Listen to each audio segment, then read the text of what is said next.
Hi MSC friends, today we're going to continue on with chapter 2 of Ludwig Beethoven and the Chiming Tower Bells. Remember when we finished chapter 1, he was about to set off on a journey to play a concert. Let's find out what happens. Chapter 2. Ludwig hurried on board the riverboat with his mother, his violin case under his arm, and just in time, for almost at once, the whistle blew and away they sailed from the busy pier.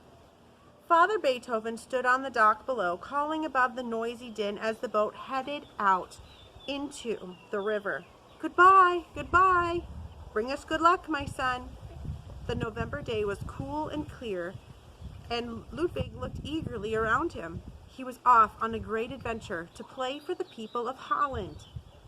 On down the Rhine they sailed, past mile after mile of gently winding hills, the rocky cliffs high above them, crowned with the old crumbling castles buried deep in the soft green pines.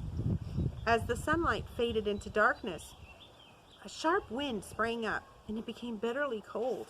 Mother Beethoven took the warm shawl from her shoulders and wrapped it snugly around her son, for a damp chill had settled over the water.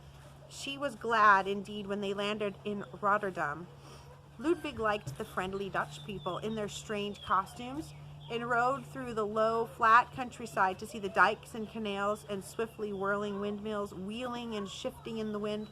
How good it was to be in the very country where Grandfather Beethoven had been born.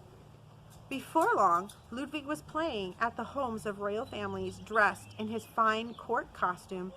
The people were astounded at the skill of the young boy and begged him to stay longer in their country and give them more concerts.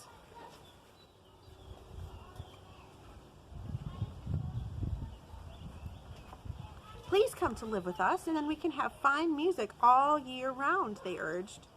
But Ludwig had played all of his pieces, so it was time to return to Bonn, and away they sailed on the old river Rhine.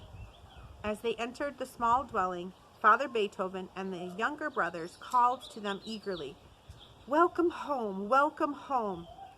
Ludwig began to tell of his adventures, when suddenly the chiming bells sounded through the quiet rooms. It was time for the service in the church. There was no time to lose, for he could not miss the organ music. Speeding swiftly along the street, Ludwig came to a stone building, and creeping through the doors of the church, he made his way to the front seat where he could watch Brother Willibald play the organ for the morning service. As the music stole softly through the low chapel, Ludwig listened with all his might and wished more than ever that he could learn to play on the organ someday. When the service was over and the people had left the church, Brother Willibald turned to leave the organ loft. Looking up, he saw a young boy sitting there alone. "Good morning, my friend. Is there someone you wish to see?" "No, sir. I was just listening to the music," answered Ludwig in a small voice. "Then perhaps you would like to see the organ," smiled the kindly Brother Willibald. In a moment, Ludwig was seated at the bench, and his fingers ran swiftly over the keys.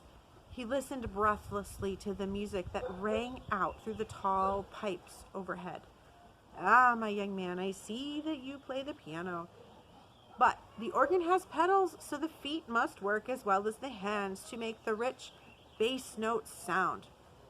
He watched closely as Ludwig stepped on the long boards at his feet. It would not take long to teach this boy to play well. "My friend, perhaps you and I can make a bargain. I could teach you to play the organ, and someday you would be able to help me with the services."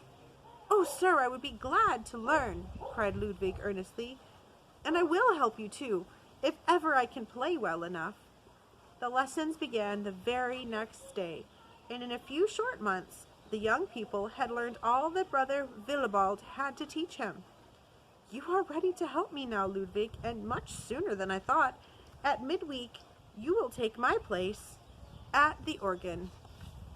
Here they are at the organ